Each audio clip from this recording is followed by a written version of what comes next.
Holly always looks like she's struggling financially, doesn't she? These are my mom friends who look down on me and revel in their sense of superiority. One day, one of their daughters touched my cherished piano without asking. "Please don't touch the piano if you're going to make a fuss over it," I said after spilling coffee on it. Their faces changed when they learned the truth. Truth, I am Holly. I enrolled my daughter, who just turned 3, in preschool. At first, she didn't want to be apart from me, but she got used to it within a week. I feel a bit lonely, but I'm happy to see her grow. When I pick her up, she tells me all about her day. She seems to enjoy her daily experiences at preschool. I joined a mom friends group when my daughter started preschool, but honestly, I'm not great at socializing. Still, I have to get along with them for my daughter's sake. There are 6 of us in the mom friends group, including me. All of us are moms of kids who play well with my daughter. They're all lovely people with deep affection for their children. They're more experienced in parenting, so I learn a lot from them. Above all, they're kind people who accept me even though I'm not good at communication. However, there's one person I can't get along with. "Good morning, Holly," said Dorothy. "Oh, good morning, Dorothy," I replied. "Hey, what's with that ugly bag your daughter has?" Dorothy continued. "Oh, I made a bag from her old clothes," I replied. "Seriously, a bag made from old clothes? That's so poor. I'd be embarrassed to let my precious daughter carry that." "Your daughter must be trying to be considerate of you," I said. Dorothy continued to look down on me with a bitter smile. The mom-freen I can't stand is Dorothy. She's the wealthiest mom in the group. She always wears expensive clothes and bags, and she's beautiful with a great figure, the kind of woman everyone admires. But she has a bad personality. She targets people like me who are not assertive and looks down on them. I don't have the courage to talk back, so I just smile awkwardly. "All right, your house is the venue for this week's tea party, isn't it?" Dorothy said. "Yes, it's my turn this week," I replied. In the mom friend group, led by Dorothy, we have a tea party at someone's home once a week. Although it's mostly just listening to Dorothy brag, I've hosted a tea party at my home several times before. My home is not as stylish as Dorothy's, so she never misses a chance to look down on me. She'd say things like, "It's weird not to have any paintings on the wall," or, "Where did you get this tasteless sofa?" She even ridiculed my cherished piano. I'm sure I'll be exhausted from forcing smiles while being looked down upon. To be honest, I'm not looking forward to it. On the day of the tea party, as the other mom friends entered my home, Dorothy came in last. Today, she looked even more stylish than usual. Dorothy stands out in my modest home, looking out of place. "Wow, you still have all this old furniture?" Dorothy exclaimed. "I gave so much advice last time. Why don't you replace this sofa already?" "Oh, I forgot. You can't afford it," she added, ignoring Dorothy's arrogance. I started preparing tea and snacks in the kitchen. The other mom friends were chatting in their seats, but Dorothy was walking around the house alone. I wish she wouldn't snoop around. It's embarrassing, I thought. "Oh, Holly, you still have this old piano." Dorothy's loud voice startled me, and I rushed to the scene. She had entered my piano room without permission. I had put a "Do Not Enter" sticker on the door to that room. But Dorothy seemed to have ignored it. The other mom friends, hearing her voice, started gathering in the room. "Sorry, everyone, could you please not go near the piano in that room?" I asked. Dorothy frowned at my timid request. "What? Why would you say that?" "That's not how you treat guests," she replied. "I apologize, but that piano is very precious to me. Even a small scratch would be a big deal. Please understand." "A scratch? It's already an old piano. What's one more scratch? You really are like a poor person cherishing something like this," Dorothy retorted. "Sorry, the tea is ready. Let's relax in the living room," I said, somehow calming Dorothy down. We returned to the living room with the other mom friends. Dorothy seemed displeased about being corrected. She left looking irritated without even finishing her tea or snacks. I worried this might affect my daughter's friendships, but she never came home crying. For now, I was relieved. But Dorothy's arrogance escalated. She spread false rumors among the mom friends and flaunted her expensive clothes and bags. She even looked down on my husband's income and my daughter's appearance. I don't mind being looked down upon, but it's uncomfortable when she speaks ill of my daughter and husband. I told her to stop. But it didn't seem to have much effect. A month passed like this, and it was my turn to host the tea party again. I welcomed the usual mom friends, but Dorothy hadn't arrived yet. According to the others, she would be late. We decided to start the tea party without her. Without someone bragging, it was surprisingly peaceful.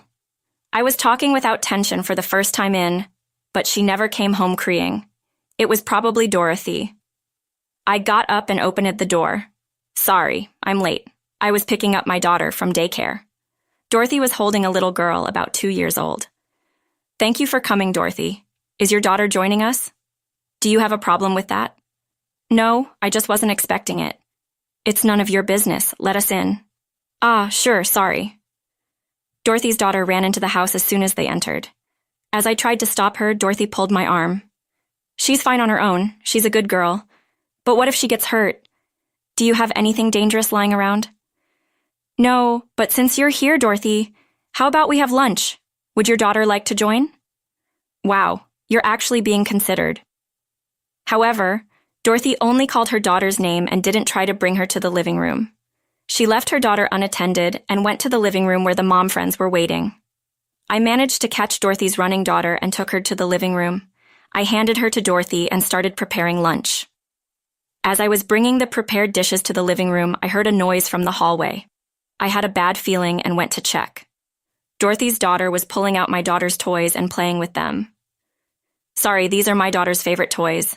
Let's put them back where they were, I said as I gently spoke to her and tried to take the toy. She dropped it and started scribbling on the wall with crayons. I grabbed her arm in a panic and she burst into tears. Hearing her cries, Dorothy and the mom friends rushed to the hallway. What are you doing, Holly? Making my daughter cry? Why? She was just playing. I'm sorry, but she was drawing on the wall. She's a child. Let her doodle. It's not a big deal. But we're renting, so we'd have to pay for repairs. Ah, you really are like a poor person. That's a small expense you should have been prepared for when you had a child. Poor thing, she said, lecturing me instead of scolding her daughter. The other mom friends just looked the other way, not daring to oppose. Dorothy, I give up on reasoning with her and decide to focus on lunch as usual. She complained about my cooking, calling it bland, tasteless, and inedible. I thought I made a good meal, but today it just doesn't go down well. Just when Dorothy's bragging session starts, I hear the sound of a piano. I rush to the piano room, and as expected, Dorothy's daughter is playing it. I had left the piano lid open and forgot to lock the room. Stop! Don't touch that! I raised my voice and, uncharacteristically, picked up her daughter and ushered her out of the room. Dorothy rushes in, hearing her daughter cry. Holly, what's the problem? Why are you making my daughter cry? Please, just don't touch the piano. It's really important to me. I bow my head, but Dorothy seems displeased. What's the big deal? It's just an old piano. She splashes her bottled coffee all over the piano. I tried to wipe it off with my clothes, but it's too late. The coffee seeps into the white keys and flows deeper into the strings. I collapse to my knees, realizing there's nothing I can do. The other mom friends rush in, asking what happened. I don't have the energy to answer. Instead, Dorothy gleefully recounts the events. Holly interrupted my daughter while she was happily playing the piano and made her cry. I didn't like her for a while, and she became obsessed with playing the piano, so I poured coffee on her and pretended I never made her cry. Mom friends, wondering which one to follow, one of the mom friends interrupts. Wait, this piano? It's worth over $1 million, she mumbles and turns pale. Oh, what's wrong? Why that long face? Is it about this old piano? This piano is worth over $1 million. It's a rare piece, one of only a few in the world, she's right. This piano was purchased by my grandmother. It's a limited edition worth about $1 million. I had promised to keep it safe for generations. I never thought it would be ruined like this.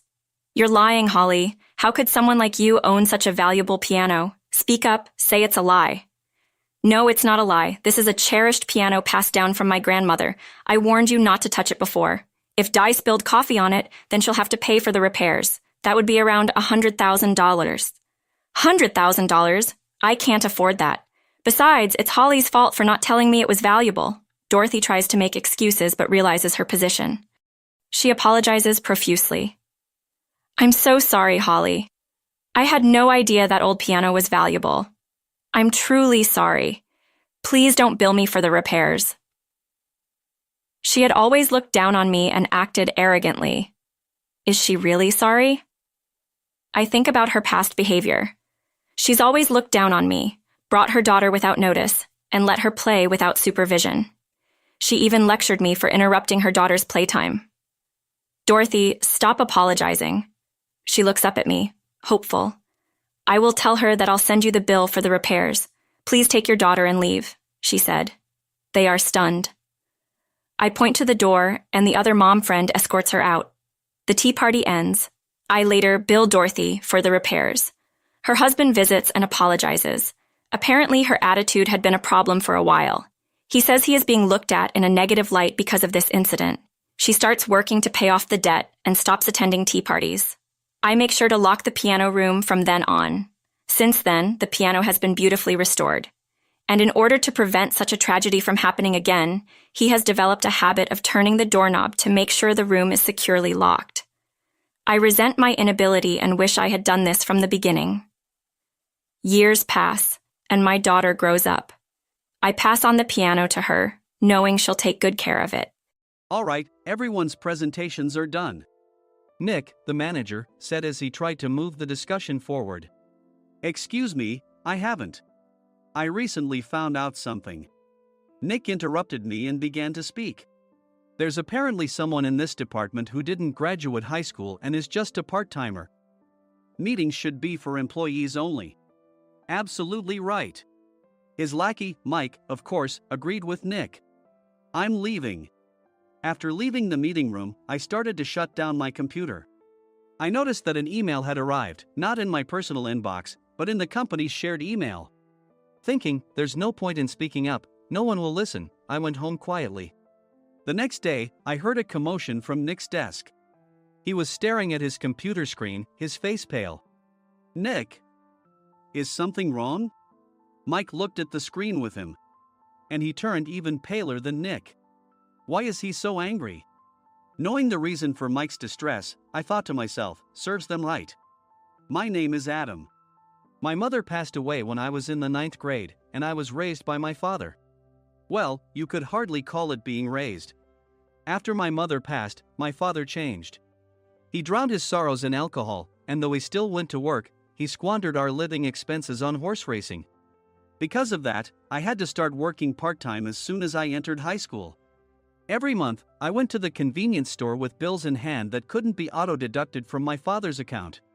Even though I endured it because I didn't want to be alone, I reached my limit in my 2nd year of high school and dropped out. I found a live-in job at a distant inn. Thank you for everything. The day I left home, my father, still staring at the TV, spoke. Take care.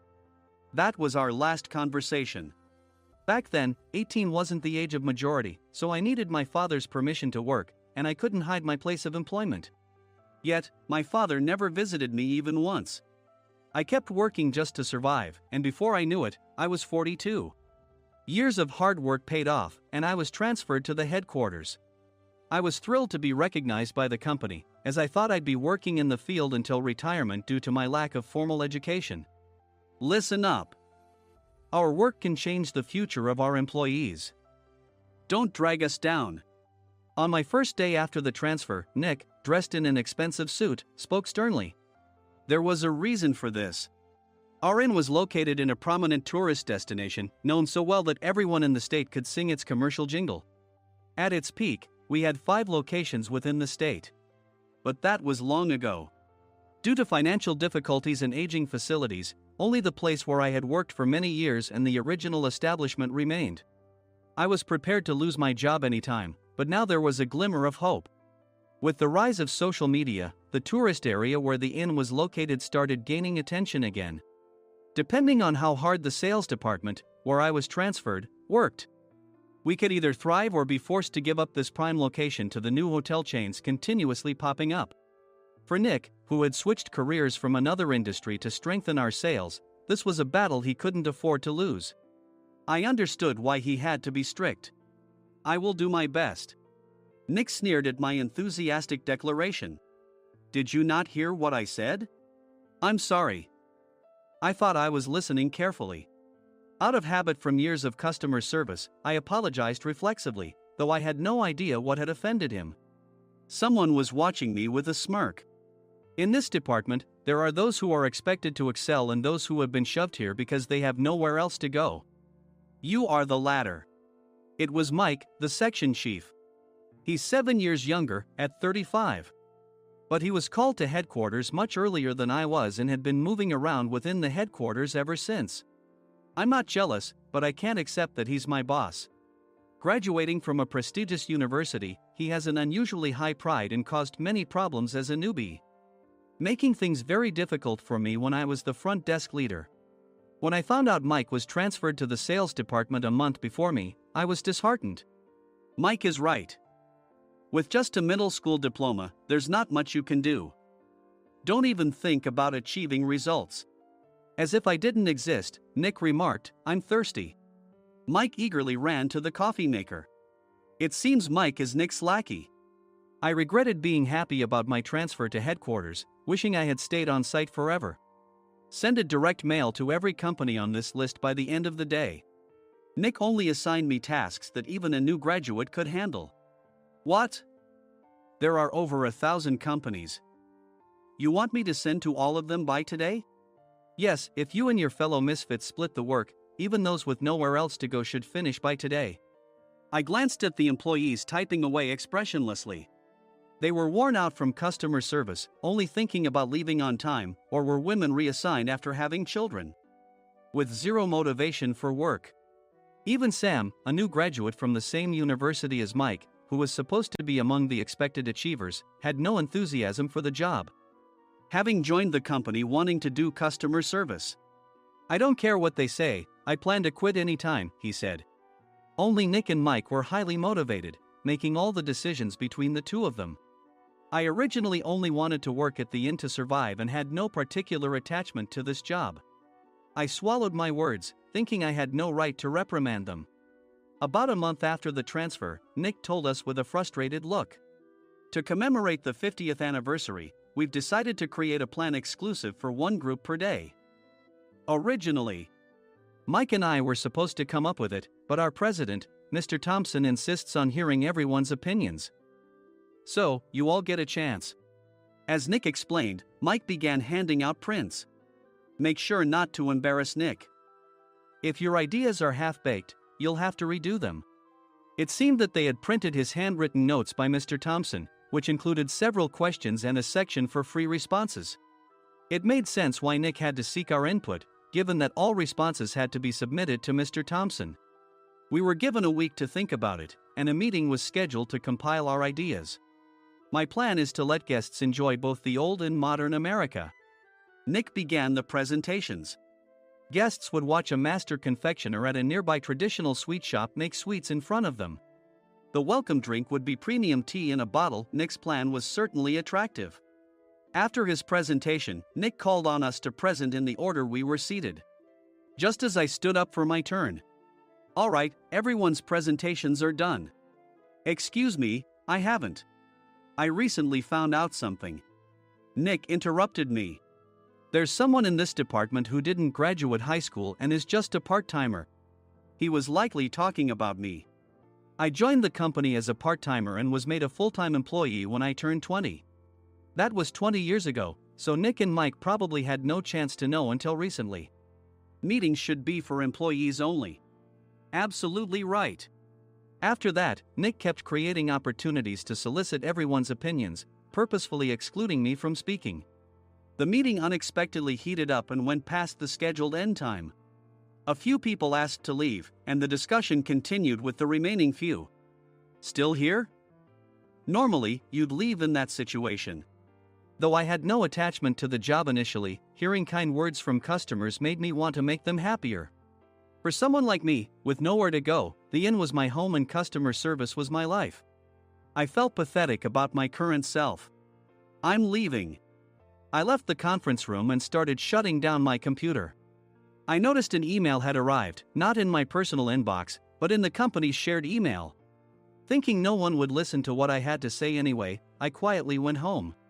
The next day, while preparing the DM as instructed, I heard a commotion from Nick's desk. In his haste to stand up, he hit his knee on the desk. He stared at his computer screen, his face pale. "Nick?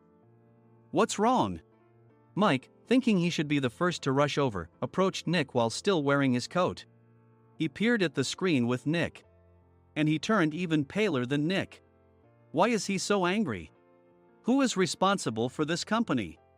Nick, more irritated than ever, asked, and Mike answered without checking. Probably Sam. Sam wasn't there because he was attending a morning training session for new hires. Nick gave up on getting angry and returned his gaze to the screen. They were looking at an email that arrived right after the end of the working day yesterday. Apparently, no one, including me, had checked it before leaving. The email was from a large company that used us for their annual employee trips. The president and executives of that company also frequently used our services personally. President of the company, Mr. Mason himself, had declared that neither he nor his company would ever use our services again. Well, some companies cancel their employee trips or stop using our services due to financial struggles. Let's just move on. Mike kept wiping the sweat from his forehead with a handkerchief. Knowing why Mike was so agitated, I quietly watched their interaction. Do you know how much revenue we get from that company? We can find other guests to fill the rooms, but we'll lose the banquet costs, gift shop revenue, rental car fees, and more. Moreover, the gifts were supposed to be prepared by the traditional confectionery shop involved in Nick's proposed plan. If it's known that we incurred such a huge loss at this critical time, Nick's position in the company would be jeopardized. Nick took a deep breath, seemingly trying to calm himself. All right, Mike. Go to New York right now and apologize to Mr. Mason. What? You're coming with me, right? I have urgent work to do. I trust you, which is why I'm entrusting this to you. Please. Mike, believing Nick's sincerity, agreed with a determined look on his face, saying, yes. That's Nick for you. Even if Mike went to apologize, Nick would shift all the blame onto him if the client didn't change their mind. Well, it was Mike's fault to begin with, so it served him right. About 3 hours later, Sam answered a call from somewhere and repeatedly apologized, saying, I'm very sorry. Everyone watched to see what was happening. After ending the call, he informed Nick with a weary tone. When Mike arrived at the client's company, he only made things worse, further infuriating Mr. Mason. He was demanding, get his boss here immediately. It was no wonder Sam was exhausted, dealing with such a call right after returning from training. What is that idiot doing? All right, Adam, you're coming with me. If sacrificing Mike didn't work, then I must be next. Normally, I'd want to refuse at all costs, but I saw an opportunity in this situation. If I can be of assistance, I'd be happy to join you. I immediately followed Nick, and we flew to New York. When we introduced ourselves at the reception, it became clear how serious the situation was. As the receptionist personally escorted us to the president's office. Angry voices leaked through the door, making both Nick and me uneasy. Excuse me. I'm Nick, the supervisor. I understand my subordinate has caused you trouble, and I deeply apologize. Nick, with his experience in the corporate world, knew enough to offer an apology before excuses. However, his customer service skills left much to be desired. I sighed as I saw Mike trembling like a small dog in the corner of the room. What kind of training are you giving your subordinates? Mr. Mason glared at Nick with a red face. The intensity of his gaze made even Nick take a step back. Regrettably, I joined this company only 2 years ago and was unaware of Mike's issues. I should have identified his shortcomings sooner. Indeed. I should have realized sooner. No sensible person would come to apologize and then give a lengthy presentation on the drawbacks of not using their in. Nick froze, his mouth slightly open. Suspecting the worst, I picked up the documents that had fallen to the floor. It seemed Mike hastily prepared these documents on the plane, listing the disadvantages. Disadvantage 1, if you change the venue for the company trip, employees might suspect it's for cost-cutting reasons, leading to a negative impression. Reading it aloud half-jokingly, Nick snatched the papers from my hand and checked the contents with a furious expression. Among the stack of documents was a receipt from a nearby convenience store's copy machine. I felt a pang of dread, hoping he hadn't shown the receipt as well. What do you think he said when I asked what kind of nerve he had to do this? I'm very sorry. Faced with the dire situation, Nick must have thought there was nothing left to do but apologize. In a voice smaller than I'd ever heard from him, he uttered words of apology. He said, "I'm a Harvard graduate. I don't believe I said anything wrong." Mike! What have you done? Forgetting his plan to pin the blame on Mike, Nick yelled loudly, even in front of Mr. Mason. "I didn't do anything wrong." "You're still saying that? Look at him." Mike pointed at me with a shaking hand. "I was assigned to headquarters in my 20s and now I'm a section chief. This guy only made it to headquarters at 42. Everything I've done proves I was right. So why are we losing the contract?" Having said his piece, Mike collapsed to the floor. "Of course. You were sent there because you had nowhere else to go." Mike never expected to hear such words from someone he looked down upon. He lunged at me, and Nick hurriedly stepped in to stop him. "Mr. Thompson told me Mike is a quick thinker, and to take good care of him." There's no way he was pushed aside. "Don't make things worse here. He didn't say quick thinker, he said only quick-witted, didn't he?" I don't remember that part." I recalled the many troubles Mike caused when he was a newbie. When Mike was on the front line, his pride was so high that he never apologized to customers. Customer service, especially in our job, doesn't work alone. It brings both good and bad situations. If the front staff or housekeepers made mistakes, or the cleaning company didn't properly clean a room, one had to apologize to the customers regardless of personal fault. Mike, in such situations, would never apologize, insisting he wasn't at fault. This often angered customers, and as the front desk leader, I frequently had to apologize on his behalf. He caused complaints and disrupted operations, which is why he was quickly moved to headquarters. In departments where he didn't interact directly with customers, his quick thinking was beneficial and things went well. But it seemed his flaws were starting to show. Corporate reservations are supposed to be entered into the system by the sales representative. But a quick check yesterday revealed that more than 10 items were missing from the client's reservation. The handover document clearly stated what needed to be prepared. Why didn't you enter it into the system? Why do we have to give them special treatment? Filling rooms near the banquet hall, setting up all the food in advance. Specifying the brand of wine, they're too demanding. No wonder he always angered customers, I thought, feeling a headache coming on. Grouping them in rooms near the banquet hall is for our benefit too. It makes it easier for the staff to set up beds and serve breakfast since everyone's schedule is synchronized. As for the other requests, Mr. Mason suggested them to lighten our load. I didn't know that. Nick finally seemed to realize that Mike was the one who had angered the client. What did you say to them? I just told them we wouldn't give them special treatment anymore. We shouldn't waste effort on things that don't bring in money. I was utterly exasperated at his lack of understanding of customer service. Of course, we shouldn't comply with unreasonable demands.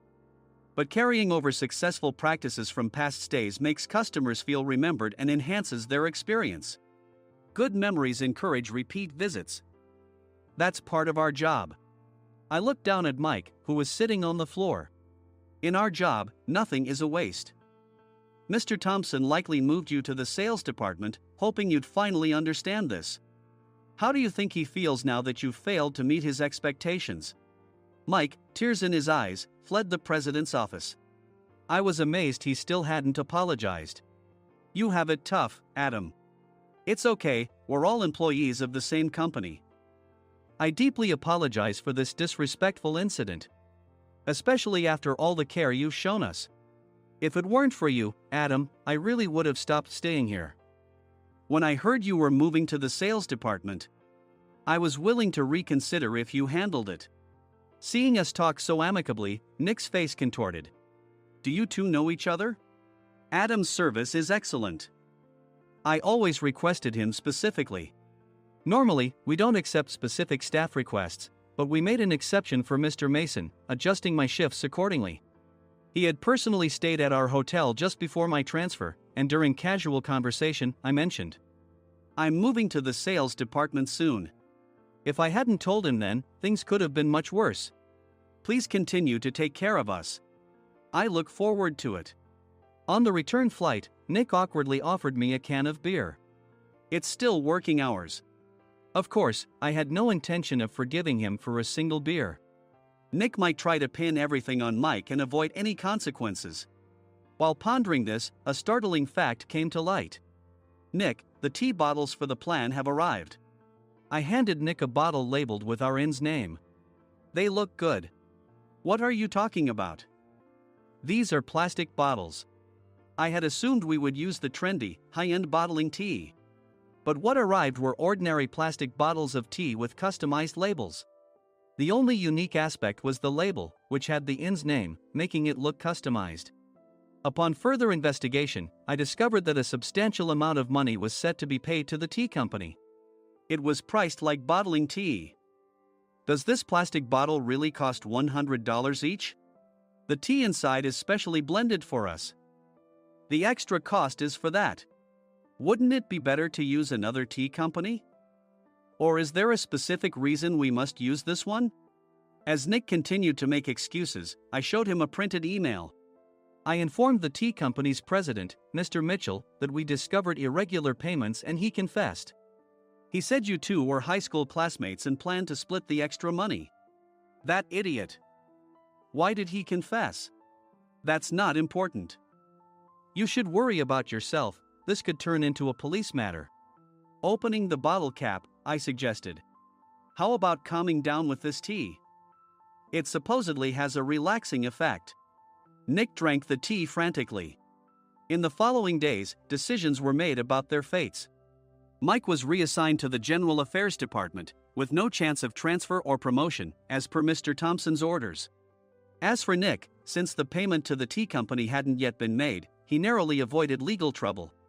Instead, he was encouraged to leave the company, and to avoid further complications, Nick submitted his resignation. Rumor has it that connections between HR departments have made it difficult for him to find new employment. Even though it was good to have those two gone, something unexpected happened in the sales department. Everyone became motivated and united in refining the 50th anniversary plan. In the end, my plan was adopted. We collaborated with the Tourist Information Center to provide personalized guides. The plan, tailored to the number of guests, was truly special for the 50th anniversary. "Hey, is Adam's family coming to stay?" I immediately booked that special plan for my family. Sam noticed it on the reservation list and quickly picked up on it. "Yes, I'm inviting my father." "That's great.